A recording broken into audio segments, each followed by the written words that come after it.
Quero com muita alegria cumprimentar a todos com a paz que há em Cristo Jesus. Amém? Sem perca de tempo, uma leitura bíblica escrita por João, o Evangelho, capítulo de número 19, verso de número 5 apenas. Eu quero falar nesta noite sobre este homem. Pilatos disse: eis aí o homem. Que homem, né? Pilatos disse num termo de zombaria. Você vai ver no texto que ele trazia sobre a cabeça. Não era uma coroa de rei, mas era uma coroa de espinhos. E a túnica não era real, era vermelha, de escárnio e de zombaria. Pilatos leva Jesus, o interroga: tu és rei? E Jesus não disse nada. Ele traz Jesus de volta e apresenta para o povo e diz: eis aí o homem.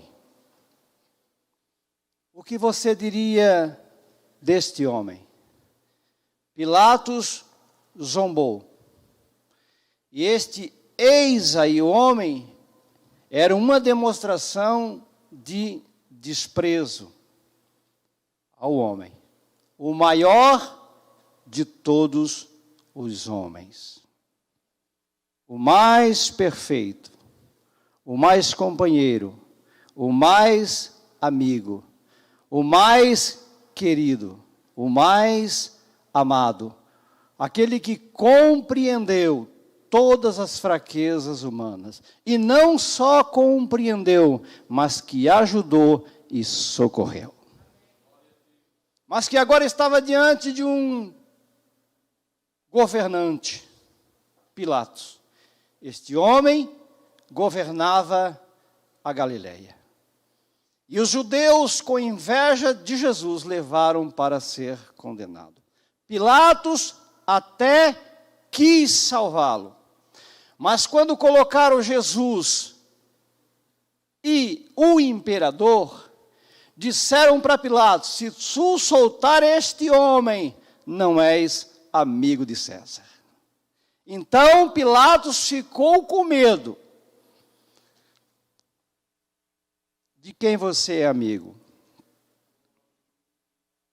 Será que a nossa amizade com Jesus nos faz não ser amigo deste mundo?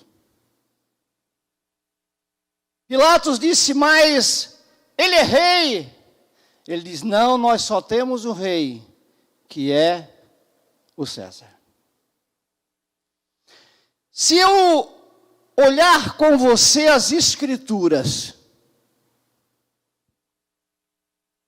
olhar para o Salmo de número 100 e o verso de número 5, sabe o que o texto diz?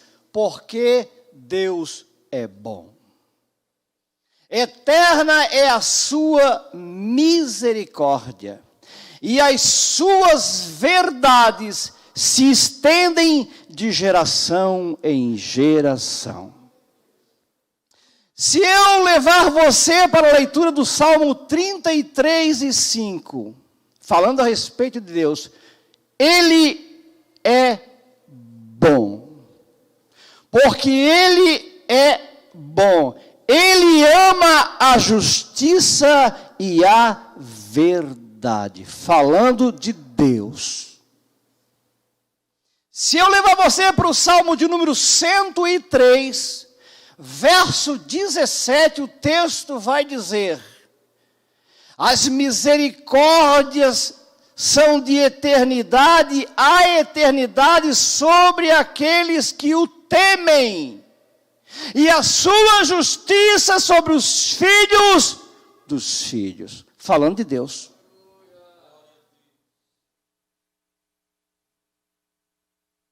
Ele é bom.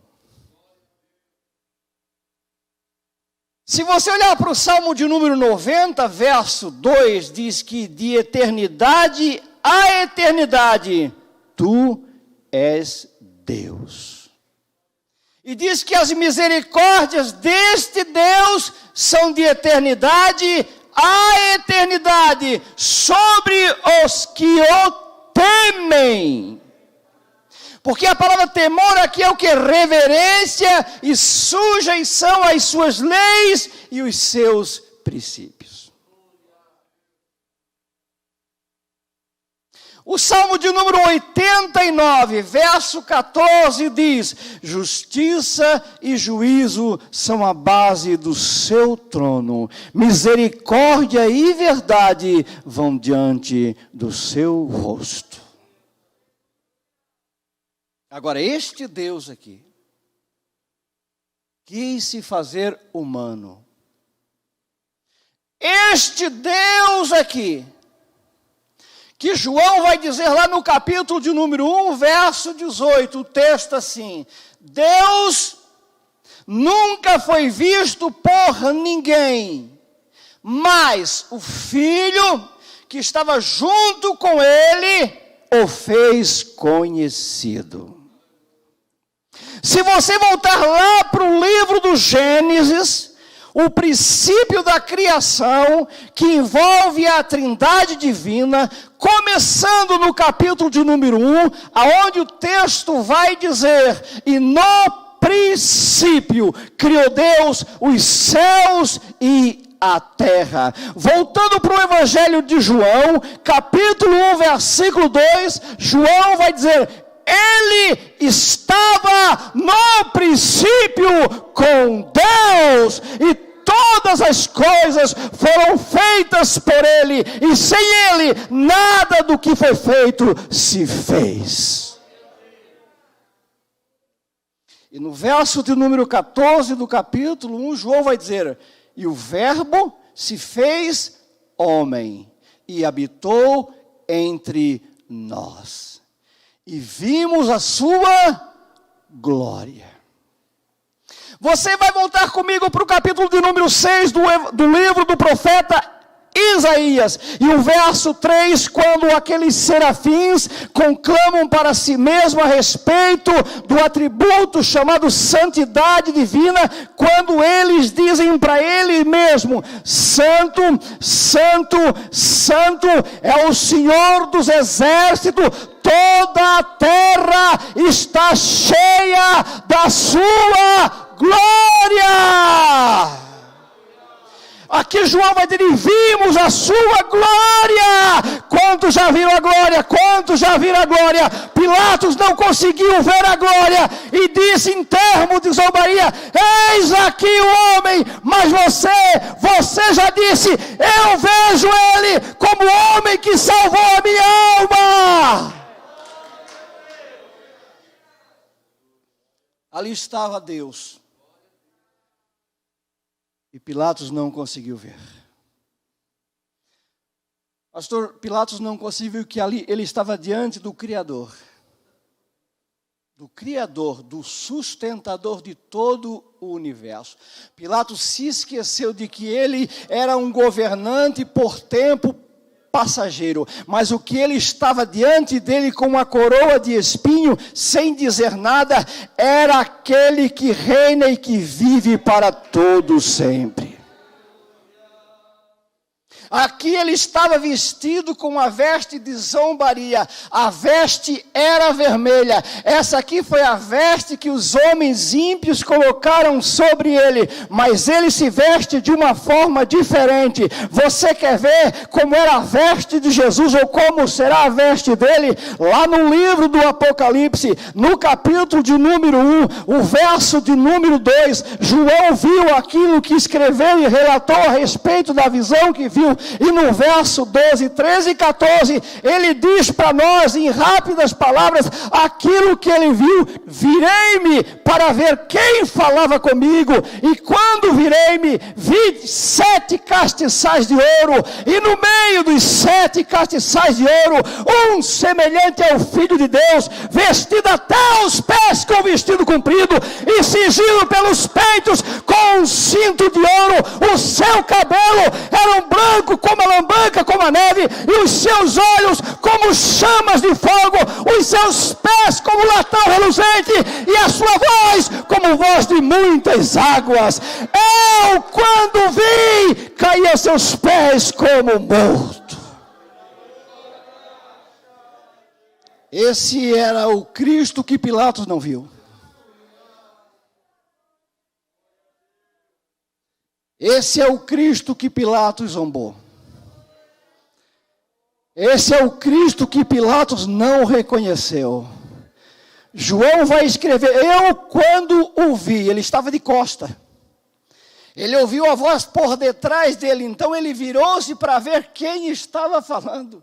Ele pensou que era alguém diferente, mas quando ele se depara com aquele resplendor de beleza, com aquele resplendor de perfeição, com o brilho daquela santidade, ele não disse igual disseram os serafins, ele é santo, ele não teve tempo para dizer isso, mas você pode dizer esta noite que ele é santo, você pode dizer esta noite que ele é santo, você não vai cair como morto, você vai sair daqui como vivo, vivo, vivo, vivo!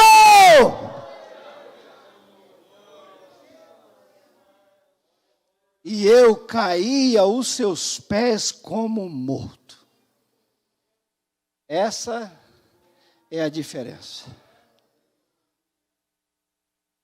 E ele pôs em mim a sua mão, dizendo, não tenha medo. É isso que ele mais sabe dizer para o homem. Você não precisa ter medo.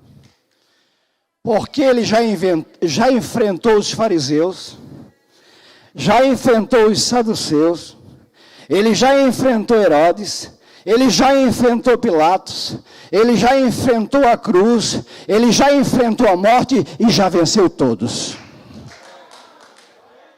Então, para mim e para você, ele diz apenas, não tenha medo. É o que vivo e fui morto, disse para João, mas eu estou vivo para todo sempre, e tenho, e trago as chaves da morte e do inferno. Então a tua vida não está na mão da sociedade, a tua vida não está na mão do médico, a tua vida não está num diagnóstico escrito, a tua vida está na mão de Deus, os teus problemas estão escritos no céu. Ele pode dizer para você esta noite, não tenha medo, porque eu já morri, mas eu estou vivo.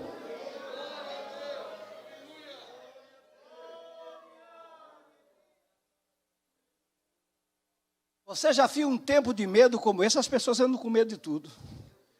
É medo, pastor. E as pessoas chegam lá no meu trabalho e perguntam, meu irmão Davi, como é que vai? Eu digo 100%. E poderia dizer outra coisa? Nem 99 não é 100. Por quê? Porque está tudo certo. Eu vou temer o quê? Você vai temer o quê? Eis aqui o homem. O homem que não teve medo de nada.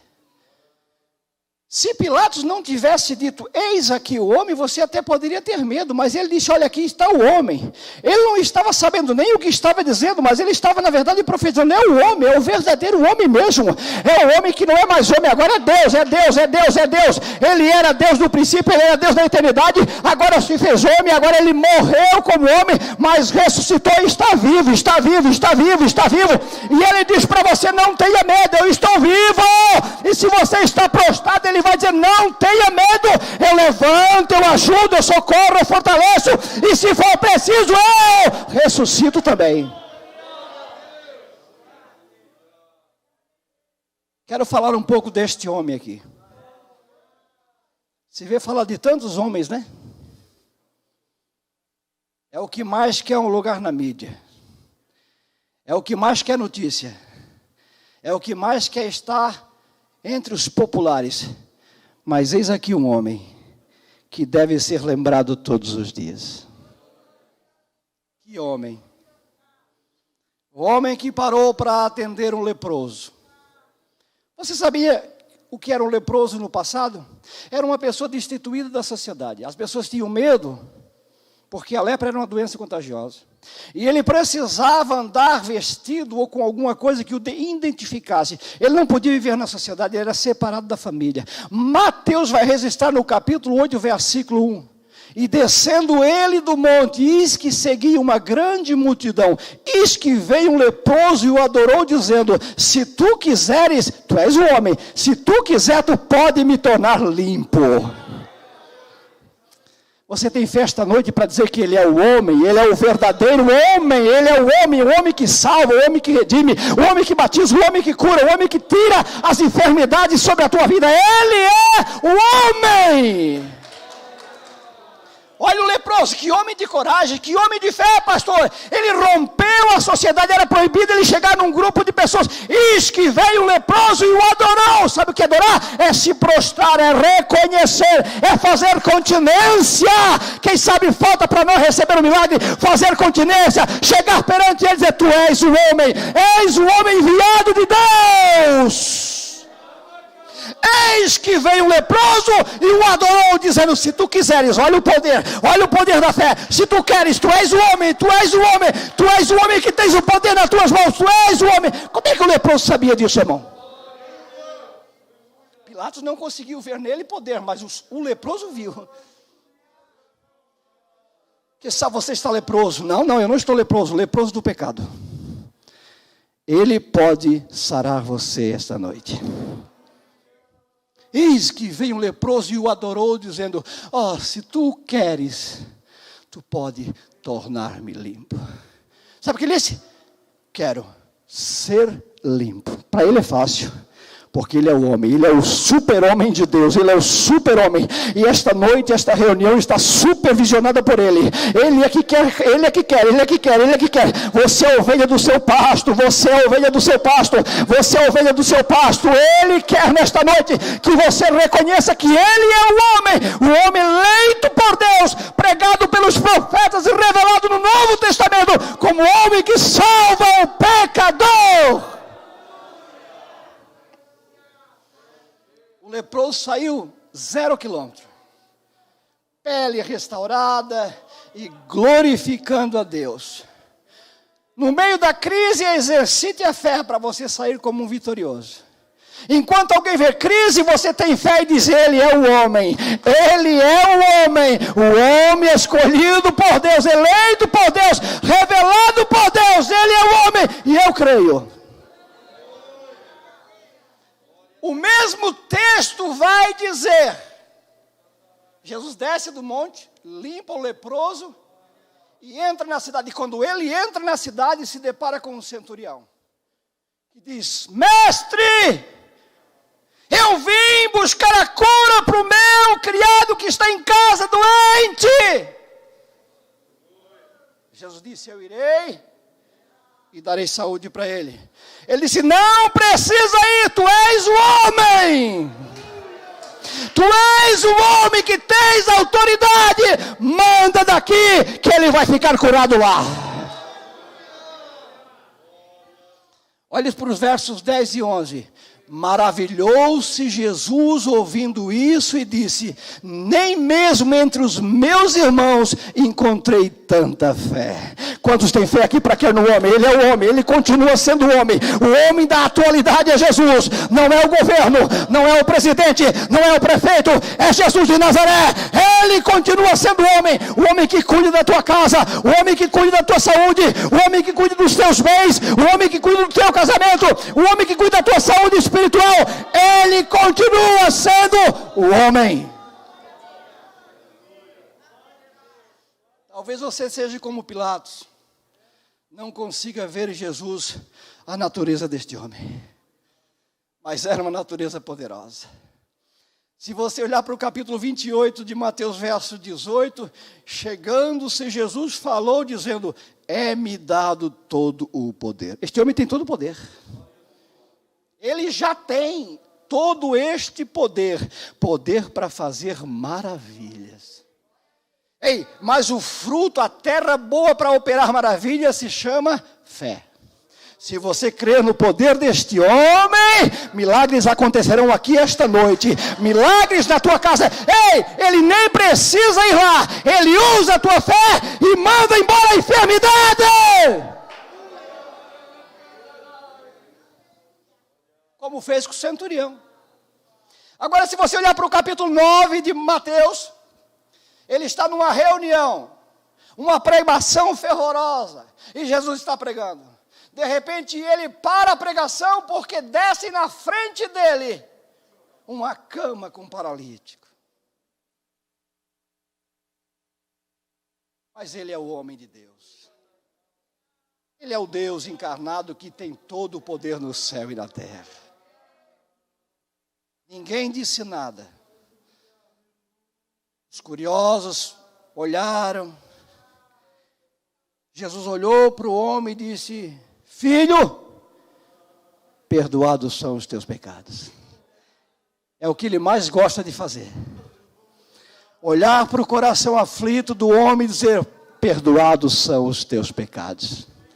Moisés nunca perdoou o pecado de ninguém. José no Egito nunca perdoou o pecado de ninguém. Elias nunca perdoou o pecado de ninguém. Jeremias nunca perdoou o pecado de ninguém.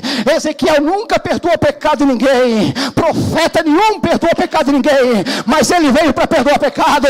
Ele ainda está em atualidade. Ele ainda está dizendo: Filho, eu posso perdoar os teus pecados.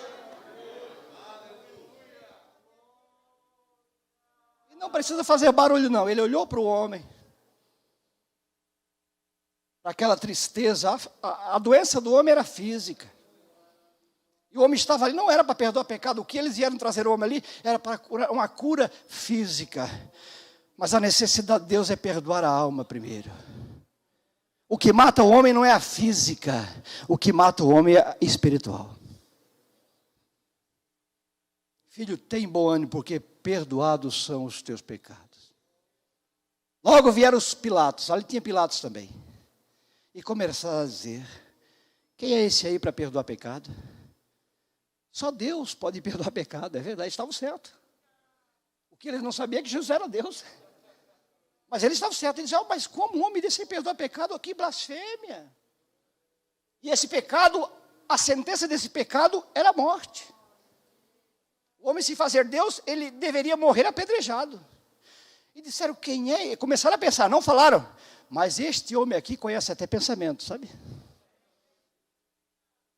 Tudo que você pensar a respeito dele, ele já sabe. Ele conhece o agora, conhece o amanhã também, conhece a eternidade. De eternidade a eternidade, ele é Deus. Jesus Cristo é o mesmo ontem, hoje e eternamente. Aí começaram: será o que vai ser, o que acontecer? E ele disse: ora, para que vocês saibam que o Filho do Homem tem poder na terra para perdoar pecado. Eu digo ao paralítico: levanta, toma a tua cama e vai para a tua casa. Que homem, hein? Esse homem não deveria ter morrido. O que você acha? Pilatos não deveria ter condenado ele. Mas se ele não tivesse morrido, você teria. Se ele não tivesse morrido, eu não estaria aqui pregando esta noite. Porque a minha pregação não teria sentido, pastor. O senhor não estaria aqui como líder espiritual desta igreja, porque não teria igreja. Mas você está aqui, eu estou aqui, porque ele morreu. Ele não disse: tira esta coroa de espinho e coloca uma coroa de ouro, porque ele já tinha uma coroa de ouro lá no céu esperando por ele. O trono que estava ali não era dele, aquele ali era de Pilatos. O trono dele está lá. Ninguém tira, ninguém toma, porque é dele de eternidade a eternidade.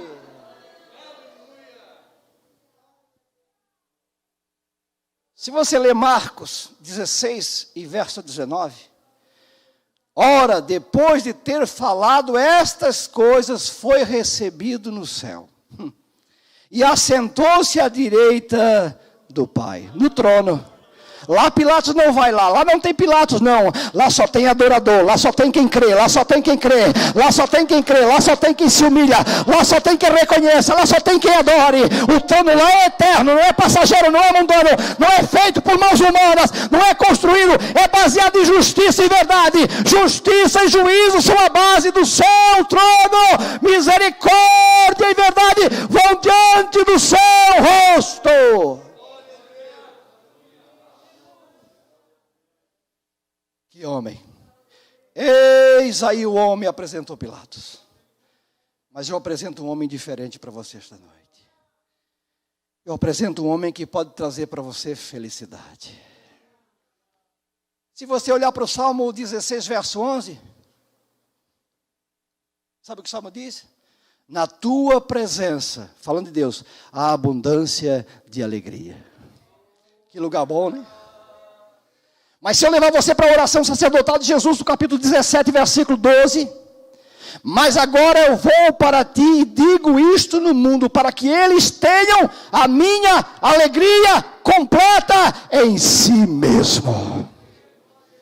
A alegria de Deus está aqui esta noite. A alegria de Deus pode ser compartilhada por você, um simples humano pecador miserável como eu, mas esta alegria está aqui plenamente manifestada através da palavra e pela pessoa do Espírito Santo. Deus é fonte de alegria, Cristo é fonte de alegria, a igreja é fonte de alegria, porque tem a presença de Deus. Este homem é extraordinário. Certa vez ele parou no poço de Jacó para atender a necessidade de uma pessoa só. Os discípulos estavam preocupados com comida, mas ele estava preocupado em salvar. Você está, quem sabe, preocupado em ir embora, ir para casa, mas ele está preocupado com a tua alma. Sabe por quê? Porque um dia você vai ter que ir embora deste mundo para um lugar eterno. E se você ler o capítulo 12 do livro de Eclesiastes, verso 5, porque o homem se vai para a sua eterna morada. Essa aqui é permanente, essa vai passar, essa vai se acabar um dia, mas aquela lá permanecerá. Mas este homem aqui, o homem que Pilatos rejeitou, ele ofereceu para as pessoas um lugar eterno, um lugar permanente, um lugar duradouro, um lugar de felicidade. No capítulo 14 de João, verso 2, ele disse para as pessoas em alto e bom som: na casa do meu pai tem muita morada para vocês. Ele não estava falando de Jerusalém. Ele não está falando da sua casa em Cafarnaum, ele está falando do céu. Olha bem, na casa de meu pai há muitas moradas.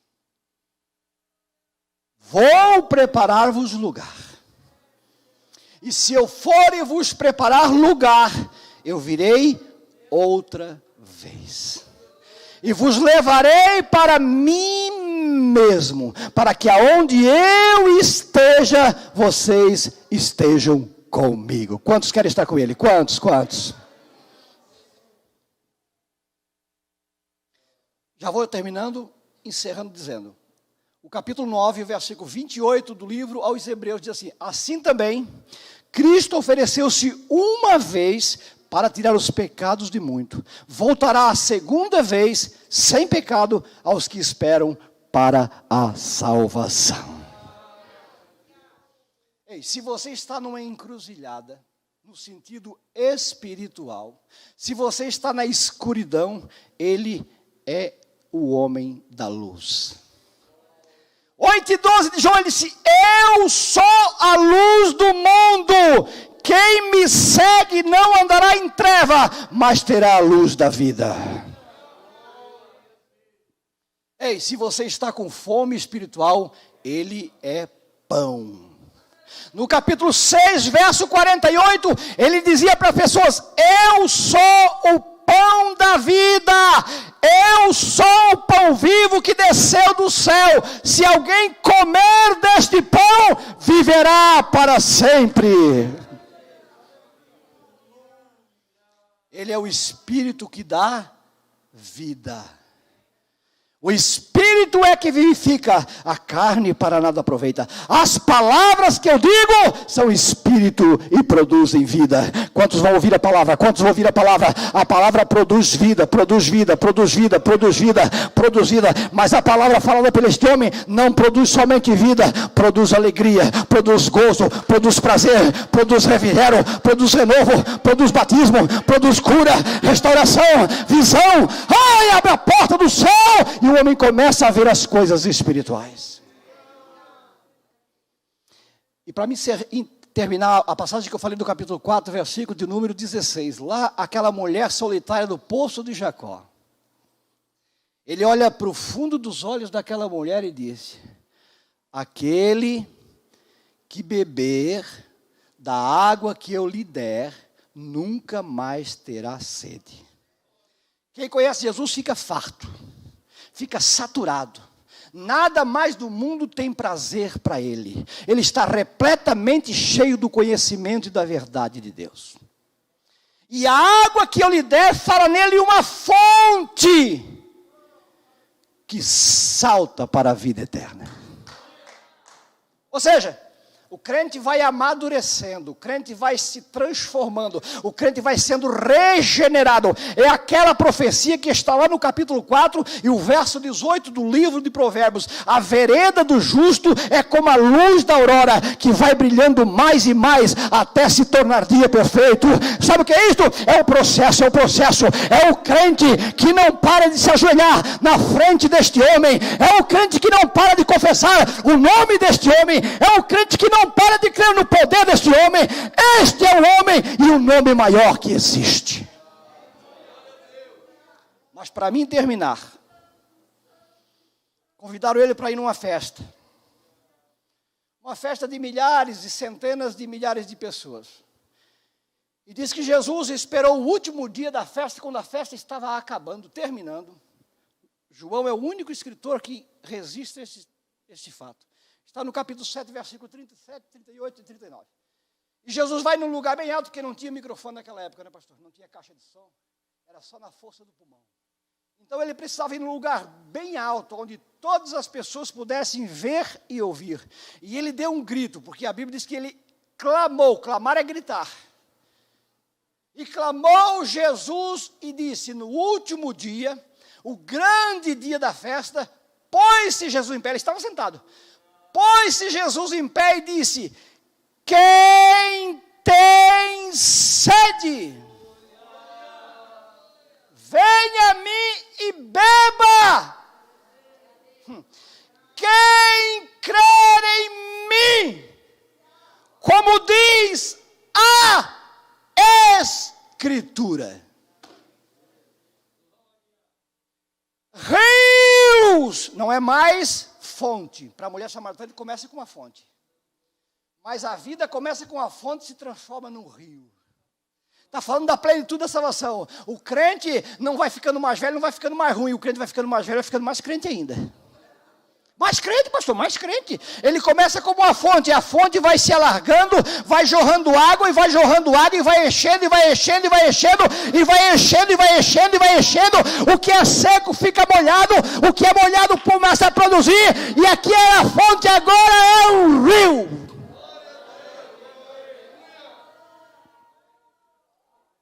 Rios d'água viva, não é água morna, não é água parada, porque a água morna não cria peixe. A água viva, água com corrente, água que não se cria verme, não se cria imundícia. A água viva, está falando da salvação da palavra, mas é quem crê neste homem, como diz o quê? A Escritura. E para mim terminar, se você olhar para o capítulo 5 e 39 de João, Jesus disse assim, ó: examinai as Escrituras, porque vocês vão encontrar nas Escrituras a vida eterna. Quanto tempo você tem investido nas Escrituras? Elas produzem vida. Jornal produz desgraça, morte, tragédia, coisa ruim. A Bíblia ainda produz vida, vida, vida, vida, vida, vida, vida, vida. A Bíblia ainda produz vida, vida, vida. Pode ser antiga, pode ser qualquer tradução, mas ela produz vida. Sendo a palavra inspirada, produz vida. Ele disse: examine as Escrituras, porque vós cuidaste nela a vida eterna. E são elas, as Escrituras, que dão testemunho de mim. Para terminar, se você for para o capítulo 22 e 29 de Mateus, ele diz: errais não conhecendo as Escrituras. Aí você fica como Pilatos. Pensa que Jesus é um homem qualquer. Ele é mais do que um homem. Ele é Deus. E para terminar, 24 e 44 de Lucas, quando ele aparece para os discípulos, já ressuscitado, ele disse para os discípulos assim: convinha que se cumprisse tudo o que de mim está escrito na lei de Moisés, nos salmos e nos profetas. Abriu-lhes o entendimento para compreenderem as Escrituras. Que o Espírito Santo de Deus abra o teu entendimento, para que você conheça que as Escrituras falam de um homem, que agora está assentado como Deus no trono de Deus, para governar e para salvar a tua alma. Posso orar, pastor? Por favor, fique de pé.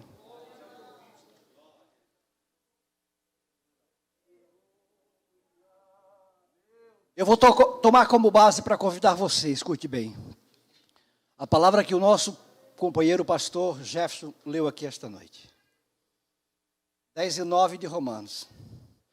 Olha o que o texto diz: a saber, se com a tua boca confessares ao Senhor Jesus Cristo,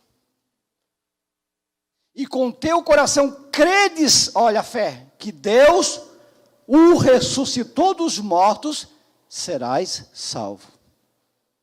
Porque com o coração você crê para a justiça, e com a boca você faz confissão para a salvação. Porque a Escritura diz: todo aquele que nele crê será salvo. 13. Porque todo aquele que invocar o nome de Jesus será salvo. Então a salvação está aqui esta noite. Através de quem? Através de Jesus.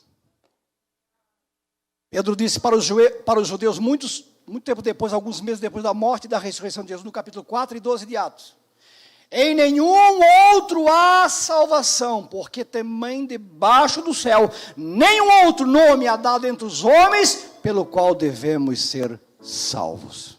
Feche os olhos e ore comigo. Senhor, nós estamos aqui esta noite neste culto de missão.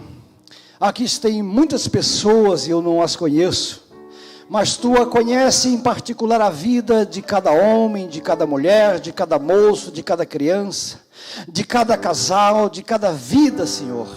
Eu quero orar em favor das famílias, em favor dos casamentos, em favor da relação social, da família, da unidade, Senhor. Senhor, aqui estamos falando sobre o Teu nome, o maior nome da história, o nome que Pilatos não reconheceu, desprezou, mas nós, pela fé no Evangelho e na palavra, temos crido, temos confiado. Se tiver alguém aqui esta noite confessando o Teu nome, se tiver alguém esta noite aqui com o coração crendo que Tu és o Filho de Deus, o homem enviado do céu para salvar, perdoa o pecado, perdoa o pecado, derrama o Teu sangue, purifica com o Teu sangue os pecados confessados aqui esta noite. Derrama o Teu sangue sobre esta igreja, derrama o Teu sangue sobre este ministério, derrama o Teu sangue sobre esta cidade, para a purificação dos pecados.